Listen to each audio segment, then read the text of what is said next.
Mosaico Universo. Ciencia, artes, humanidades, cultura, tradiciones. Esto es Mosaico Universo, el acontecer de la universidad en esta revista radiofónica. Mosaico Universo. Mosaico Universo. Con Iris Tejada. Unicach Radio.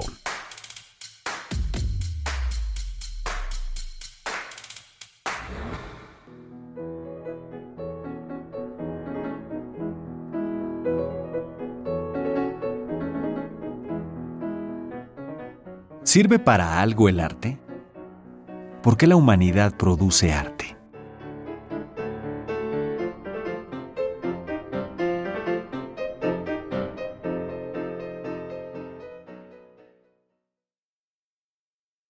Y a todo esto, ¿para qué sirve el arte? En el capítulo anterior nos referimos al creador, el intérprete y el espectador como las figuras que entran en relación a través de la obra artística. El mensaje que expusimos fue que su participación es complementaria. También hicimos notar que el intérprete es imprescindible en la música, la danza, el teatro y el cine. Ahora, y aunque parezca que retrocedemos, lanzamos al aire dos preguntas.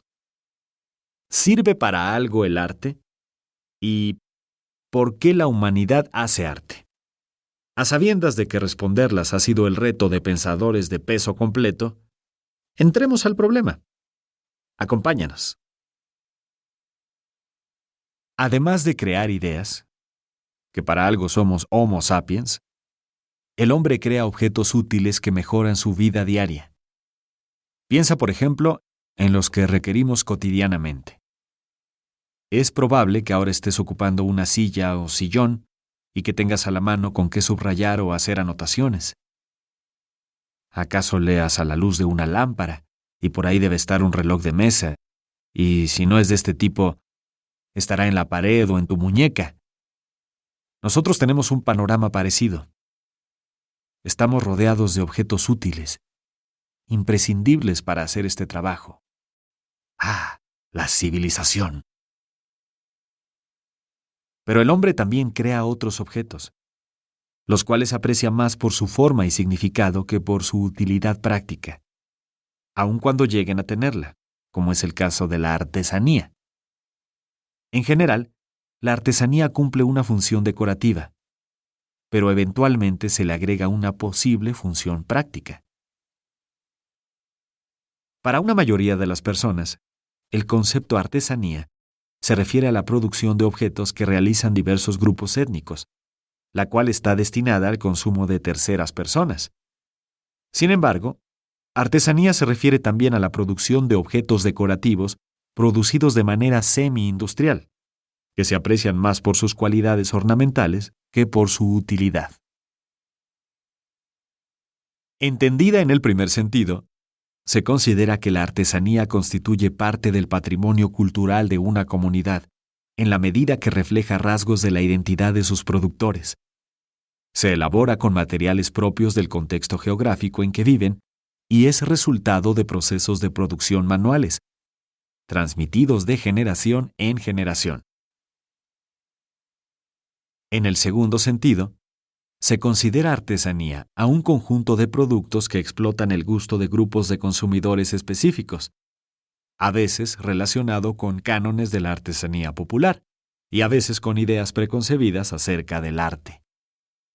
A diferencia de los objetos producidos manualmente, en los que predominan materiales naturales, como la madera, el barro y la piedra, en los que se fabrican por medios semi-industriales o industriales, predominan los materiales sintéticos.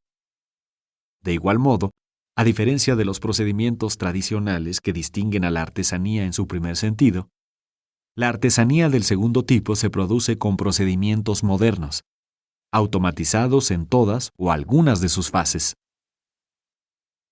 Demos otro salto. Además de los objetos utilitarios y de las artesanías, el hombre crea otros objetos a los que llamamos arte. Pero, ¿por qué hacerlos?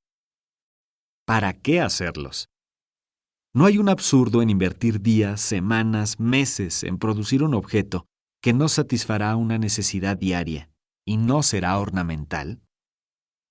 Seguramente no es así, pues a lo largo de su historia el hombre los ha producido de manera incesante. Cierra los ojos. Imagina a la humanidad sin el arte que legaron los egipcios, los griegos y los romanos. Imagina que algo así como un viento entra a los museos y barre con las piezas artísticas de los asirios, los fenicios, los etruscos, y que en su loco avance se lleva el arte de la China, el Japón, la India y más. Imagina que a la par de que se escucha un zumbido, desaparecen de su sitio las construcciones coloniales de América, sus plazas y los centros ceremoniales prehispánicos. No hemos acabado. Enseguida de destellos multicolores te encuentras con que ha desaparecido la música que te gusta, tus relatos y poemas favoritos, lo mismo que tus películas, incluyendo esa que tardaste meses en encontrar. ¿No es cierto que el mundo, tu mundo, no sería igual? El arte no se puede tirar a la basura. Está íntimamente ligado a nuestra historia colectiva y personal. Materializa nuestras aspiraciones y exorciza nuestros fracasos. Nos dice quiénes fuimos, quiénes somos y quiénes queremos ser. Nos desnuda ante nosotros mismos y nos envuelve de futuro. Va, como una flecha, al centro de nuestro corazón y desde allí nos conecta con el mundo. Pero es también el secreto que existe entre cada quien y los artistas. Susan Langer ha dicho que una obra de arte es una forma expresiva creada para nuestra percepción a través de los sentidos o la imaginación, y lo que expresa es sentimiento humano. La primera pregunta que hemos lanzado fue, ¿sirve para algo el arte? Y al modo de un pistolero, respondemos desenfundando el arma. Sí. Representa un testimonio a través del cual aprendemos de la humanidad. Es una exploración del mundo interior y exterior, y constituye un modelo en el cual toma forma la convulsa realidad. Este carácter modélico, queremos decir que sirve para comprender el mundo, relaciona al arte con la ciencia y la filosofía. Pero Elliot Eisner hace una distinción. El arte ofrece al hombre una dimensión que no le ofrecen sus sabias compañeras: el conocimiento sensible. La segunda pregunta fue, ¿por qué la humanidad hace arte? Podríamos adaptar lo que hemos dicho antes. Diríamos, por ejemplo, que mujeres y hombres hacen arte porque sienten la motivación de dejar un testimonio de su tiempo, o porque prefieren ocuparse de la exploración del mundo interior y exterior, o porque tienen la necesidad de explicarse, a través de un modelo, cómo es la convulsa realidad. Todo esto sería cierto. No obstante, agreguemos que las obras de arte son resultado de la reflexión del creador acerca del mundo, de modo que expresan un posicionamiento frente a éste. Es como si mujeres y hombres no pudieran dejar de pronunciarse. Al respecto, hay que tener en cuenta que para numerosos autores, lo mismo filósofos que científicos, reflexionar no es solo una facultad del ser humano, sino una necesidad genética.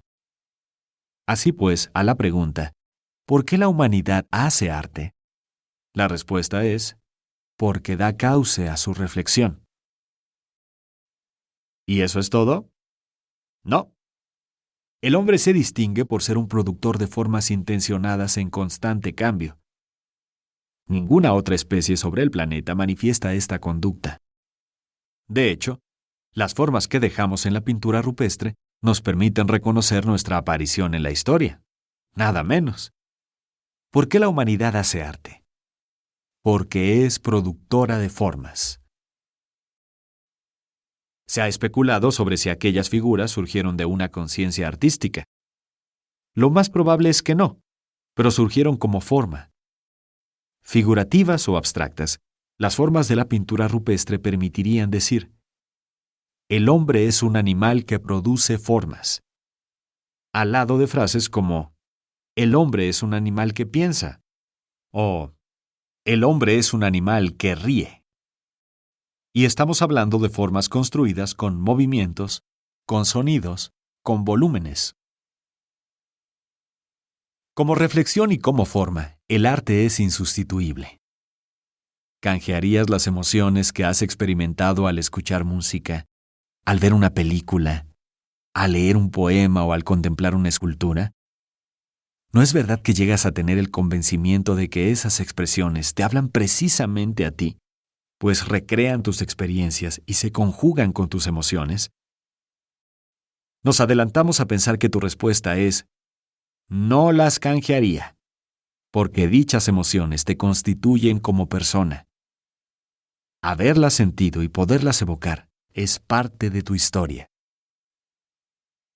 Según Hans Georg Gadamer, uno de los pensadores más importantes e influyentes de la actualidad, la filosofía, y particularmente la estética filosófica, tiene una tarea irrenunciable, que es la de ayudarnos a comprender nuestra propia experiencia estética en el marco de la experiencia artística.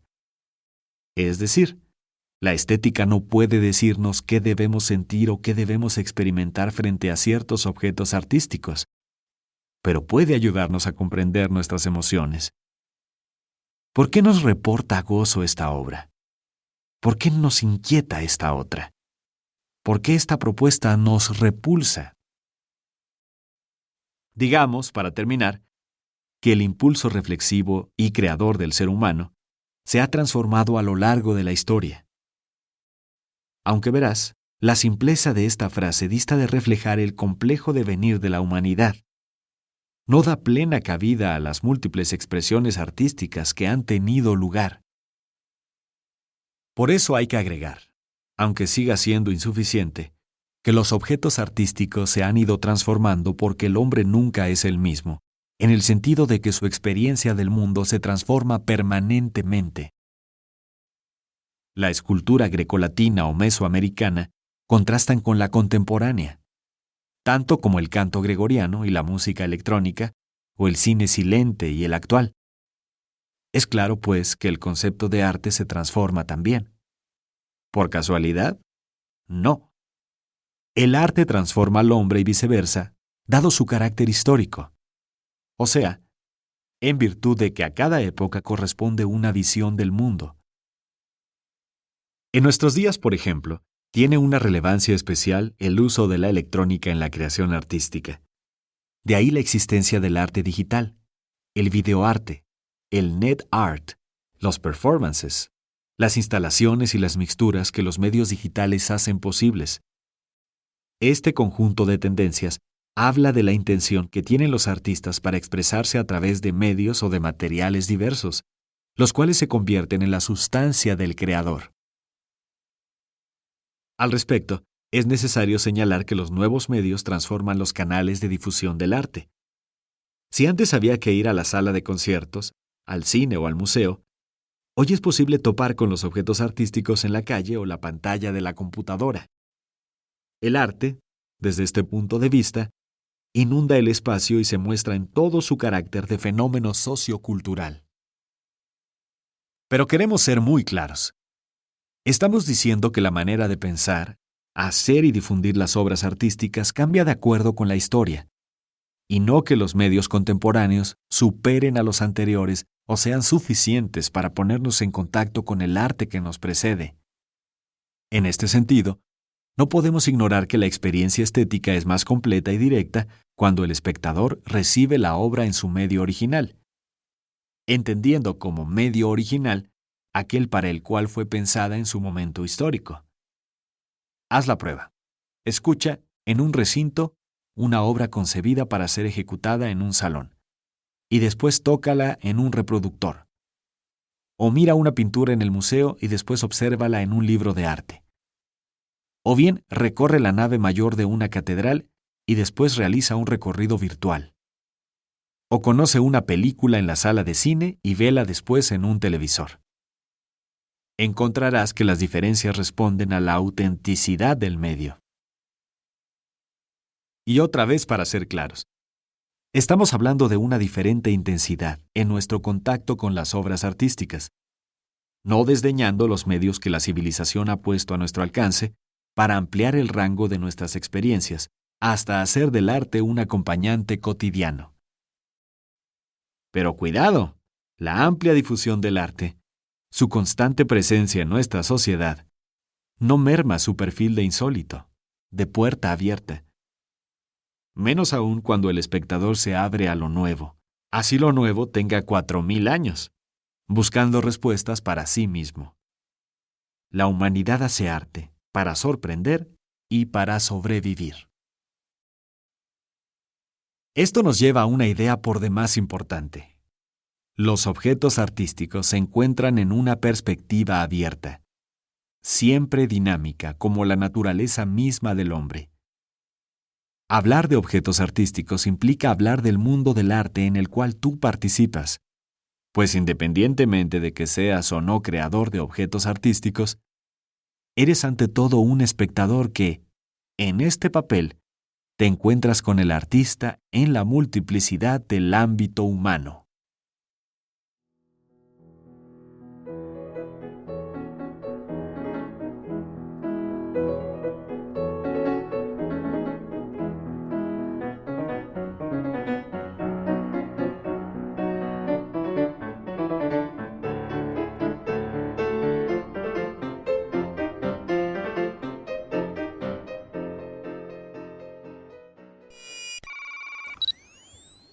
Tu opinión nos interesa. 961-61-818-72. 961-28-413-98. Otra vez, 961-61-818-72. 961-28-413-98. Mosaico Universo.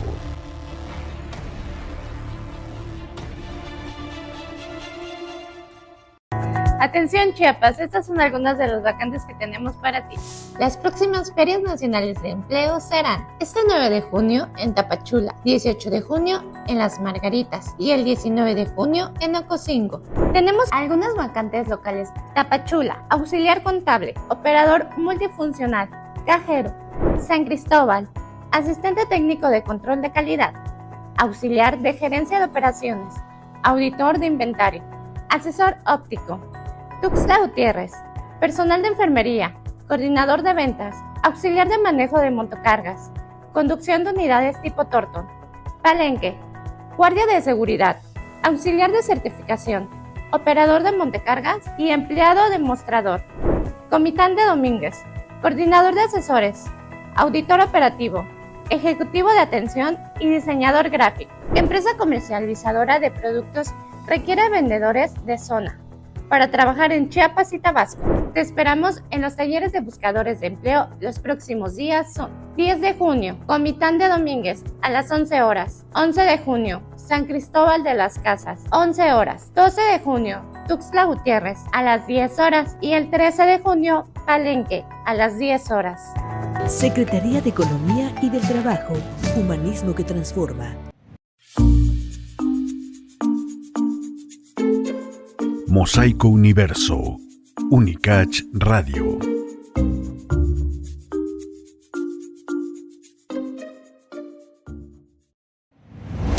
Biotech.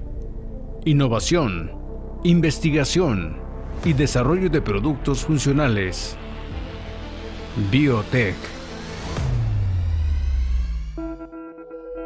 Hola, ¿qué tal? Muy buenos días. Estamos nuevamente en Biotech, esta sección del cual hemos estado platicando ya sobre los alimentos funcionales y el desarrollo que realizamos de investigación en la Universidad de Ciencias y Arte de Chiapas. Mi nombre es Gilbert Vela Gutiérrez y el día de hoy les voy a hablar sobre los quelites y sus beneficios, la importancia que tiene en la alimentación humana, sobre todo porque nuestro país, México, pues es uno de los lugares donde más se consumen este tipo de brotes o este tipo de alimentos, y Chiapas pues no es la excepción. Es uno de los estados de la República Mexicana con el mayor consumo de quelites. Pero empecemos hablando primeramente qué son los quelites, a qué se le denomina quelites, porque de pronto existe esta práctica culinaria o la alimentación y resulta que vemos algunos conceptos, algunas definiciones en los libros de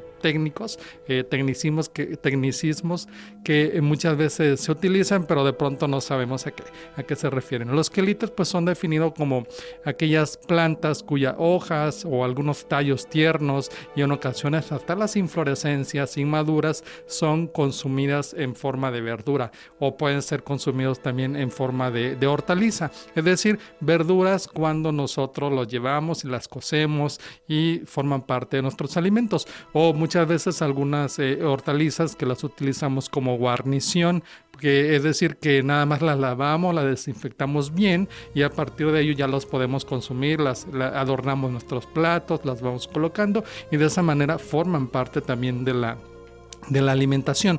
Pero este término, yo quisiera también aquí en este espacio comentar que este término de quelite, de dónde se deriva y cómo se nombra en otros dialectos. Por ejemplo, el término quelite es del náhuatl quilitl, que se usa para designar precisamente las hierbas comestibles y que tiene sus correspondientes también en diversas lenguas. Voy a mencionar solo las más importantes. Por ahí una disculpa si mi pronunciación en estas lenguas originarias no es la adecuada. Por ejemplo, decía que en el náhuatl se conoce como quilil, Icaca en totonaco, Yiwa o Yuvi en mixteco, Cagua en purépecha, Gilivá en Rarámuri es una de las pueblos de las culturas o de estas etnias originarias, Boquita en celtal, por ejemplo aquí en Chiapas es celtal, incluso en Tzotzil se dice Itag, o Cani en ñanú, son de las lenguas o las formas como se pueden decir de las principales lenguas originarias de México. Quisiera también contextualizar un poquito cuándo nació el uso de los quelites o cuándo los quelites empiezan como a tener este valor ya de uso en la alimentación mexicana o del hombre. Pues con el pasar de la evolución, muchas de las verduras, dentro de ellos los quelites, pues han sido utilizadas para su consumo y han sido fuente principal de carbohidratos, de proteínas y de muchos nutrientes, de muchos componentes que han ayudado al fortalecimiento del sistema inmunológico, del sistema nutricio de todas las personas, ¿no? Es prácticamente como una fuente segura de importantes nutrientes y por supuesto también ha traído mucha derrama económica buena, beneficiosa para la agricultura, porque muchos de nuestros agricultores en el campo se dedican precisamente al cultivo, a la producción de las verduras y de los quelites desde hace más de 10,000 años. Hay por ahí algunos libros o algunas notas que indican que se empezaron a utilizar por allá del 1500, allá por el siglo XV, y de hecho hay muchos que narran por ahí que fue con la llegada de los españoles de la Nueva España cuando se publicaron los primeros libros. Ya se habla del uso de los quelites en México, cómo se utilizaban ciertos brotes, ciertas plantas para consumir, que formaban parte de la cultura mexicana, ¿no? Estos quelites pueden ser utilizados de diversas formas, crudos, cocidos, en salsas, se guisan, se preparan, le dan ese toque final a las quesadillas, a los tacos, a los moles, en fin, en muchos aspectos, ¿no? Entonces la diversidad de quelites en el mundo ha venido pues prácticamente a darle ese aspecto general o a esa parte importante a los platillos, a la cultura alimentaria de cada una de las regiones. Actualmente, de acuerdo a información que obtenía de fuentes científicas, existen el registro que más de 200 especies de quelites de diferentes familias botánicas se consumen en México.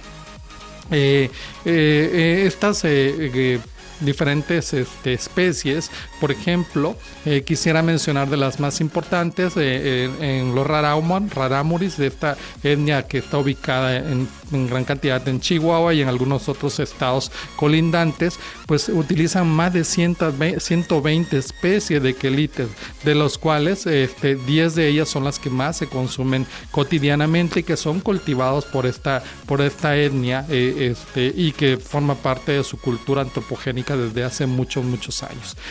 También dentro de la alimentación mixteca también existen muchos quelites que se utilizan y forman parte de la dieta. También la zona huasteca, toda la región huasteca que cubre los 2 o 3 estados de la República, también utilizan alrededor de 100 plantas comestibles de donde se obtienen prácticamente estos quelites comestibles, y de estas el 28% de estas especies pues representan las especies de quelites comestibles en México. También se consumen en mucha cantidad en la Sierra Norte de Puebla, que son muy apreciados como alimentos, y se conocen alrededor de 80 especies comestibles ahí en este estado, que andan alrededor del 18 al 38% de las plantas comestibles. En fin, existen muchas especies en diferentes regiones de la República Mexicana. Pero ¿qué de Chiapas? En Chiapas alrededor de 59 especies comestibles de quelites han sido reportadas en diferentes lugares, en los diferentes grupos étnicos que forman parte de la alimentación. Y yo quisiera comentarle también específicamente ahorita en breve cuáles son estas especies más consumidas en Chiapas y cómo se utilizan. Pero fíjense que también nos dimos un poco a la tarea de poder saber la opinión de algunos expertos sobre el consumo de quelites y su importancia. Y yo quisiera que escucháramos un mensaje, una entrevista que le hicimos al maestro Luis Rey Castañeda Rodríguez, quien es mexicano, pero que actualmente se encuentra estudiando el doctorado en Ciencia, Tecnología y Gestión Alimentaria en la Universidad Politécnica de Valencia, España. El maestro Luis, pues ha formado parte del grupo de trabajo del doctor César Osuna de la Universidad de Guanajuato, y que tienen una amplia ya experiencia en el consumo de estos tipos de quelites. Pues escuchemos al maestro Luis Rey con esta cápsula. Hay distintas importancias dependiendo de la perspectiva con la que se quiera ver.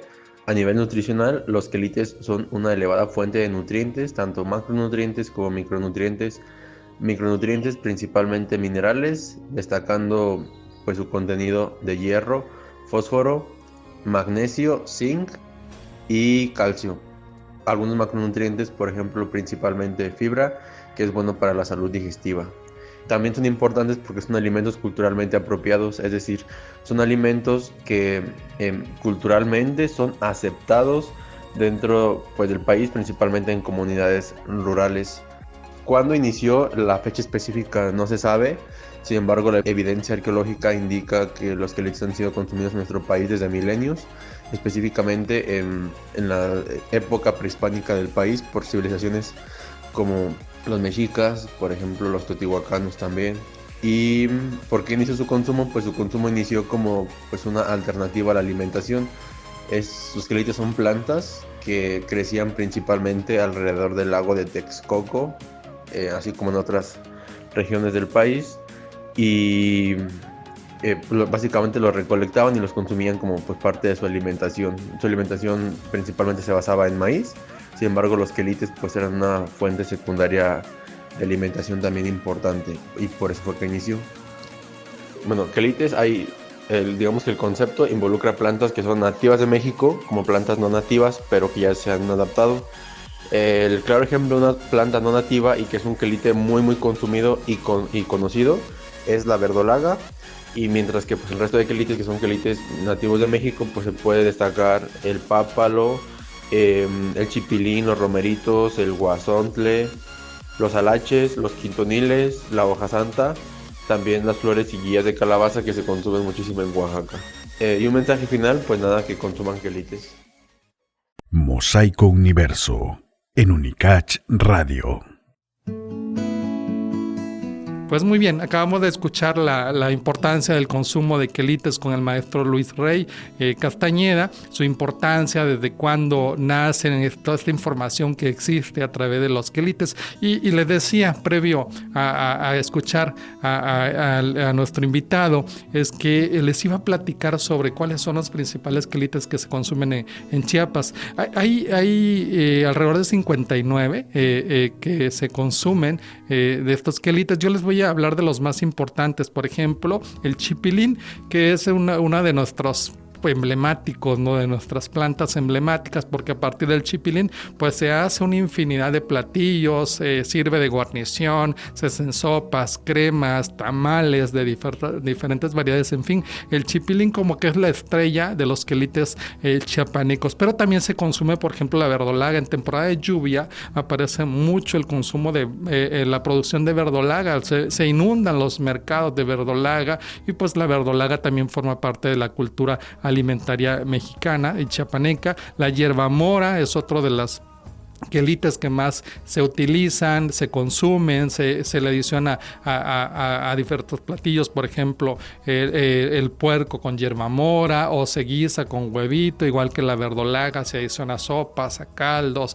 se cose y se guisa también con huevos para prepararse un rico desayuno. El bledo también. El bledo no se consume mucho en Chiapas, pero sí en el centro de México. El bledo, que es pues quelite donde se obtiene el amaranto, que es de la planta del amaranthus. Entonces se consume mucho en el centro del país. Además, pues que se utiliza el frutito que genera pues para preparar todos estos dulces que existen de amaranto, ¿no? Las guías de chayote son muy consumidas aquí en el sureste, específicamente en Chiapas, toda la zona de la región de San Fernando, la parte de Mezcalapa y la parte altos en San Cristóbal, donde se produce mucha cantidad de chayote. También se utiliza para poder consumir servidas, se adiciona a caldos, a sopas. También tenemos las guías de frijoles. Hay una extensiva variedad de frijoles que se producen en Chiapas. Entonces, cuando se está previo a que los frijoles o la planta del frijol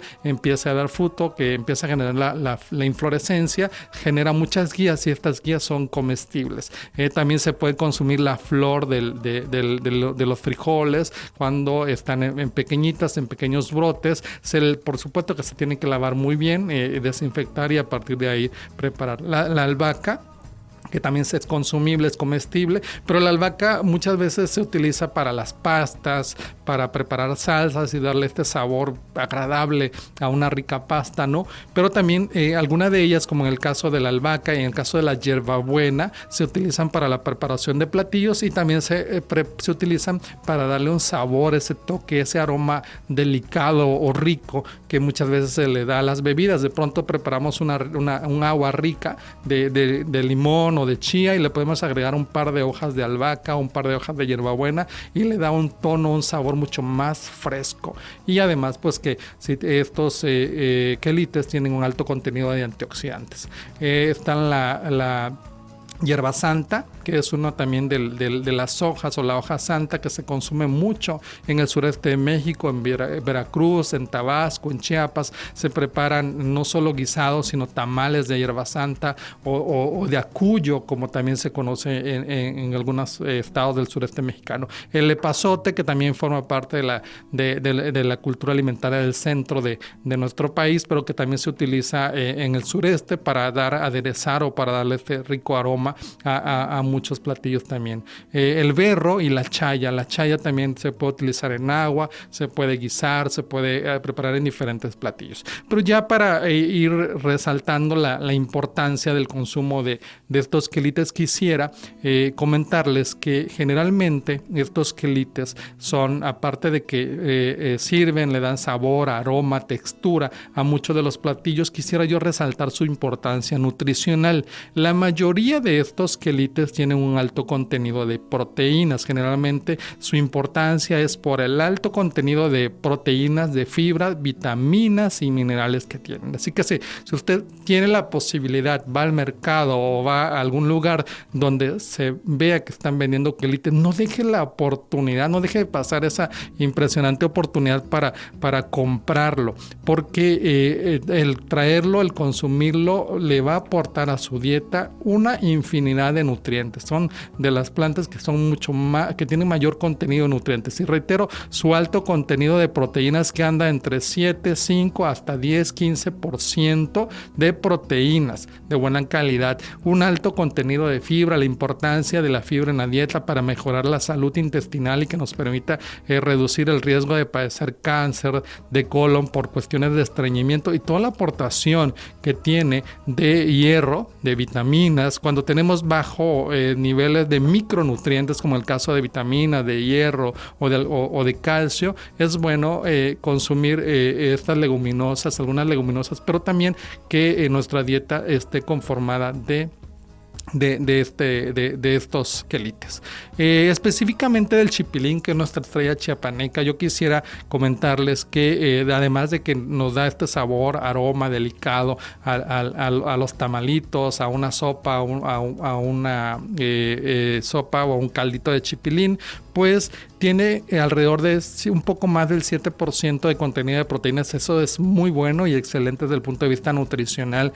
Tiene alrededor de 1% de grasa de aceite de buena calidad. Por ser de origen vegetal, pues la grasa no es mala, al contrario, es muy buena. Tiene alrededor de casi 9% de fibra, que es importantísimo. Generalmente, como lo comentaba, la fibra es importante en la salud. Entonces podemos, a partir del consumo de estos quelites, tiene calcio, un alto contenido de calcio, fósforo, hierro, vitamina A, tiamina, riboflavina, que también son de la familia de las vitaminas del complejo B, y también ácido ascórbico, que es otro promotor de vitaminas. Entonces, así que cuando tenga la oportunidad o visite Chiapas y le estén ofreciendo una rica sopa de chipilín o unos tamalitos ricos de chipilín, pues no pierda la oportunidad de poder deleitarse de este sabor. Y además de que cuando nosotros adicionamos estos quelites a nuestros alimentos, pues prácticamente, y al aportarle todos estos nutrientes, y hacen que nuestro organismo eleve a nivel el sistema inmunológico, pues prácticamente estamos haciendo que nuestros alimentos o nuestros platillos sean funcionales, porque tienen, más allá de aportarte el nutriente, pues te van a tener un efecto positivo en la salud. Pues ese es el tema que les traía el día de hoy, de hablarles de la importancia del consumo de estos quelites, de estas plantas ricas que se producen en todo México, y sobre todo en las temporadas de lluvia es cuando más encontramos esta gran gama. Así que pues no pierda la oportunidad de deleitar los quelites. Mi nombre es Gilbert Vela Gutiérrez. Agradezco que nos haya acompañado en esta sección de Biotech a través de Mosaico Universo. Nos vemos hasta la próxima.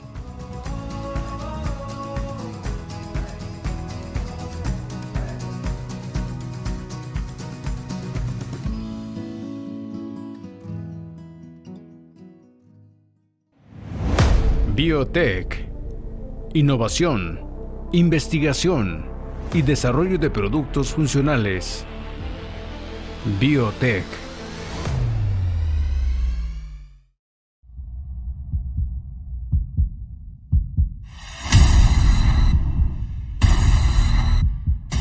Síguenos en nuestra próxima emisión. Mosaico Universo. El quehacer universitario en esta revista radiofónica. Ciencia, artes, humanidades, cultura, tradiciones. Mosaico Universo.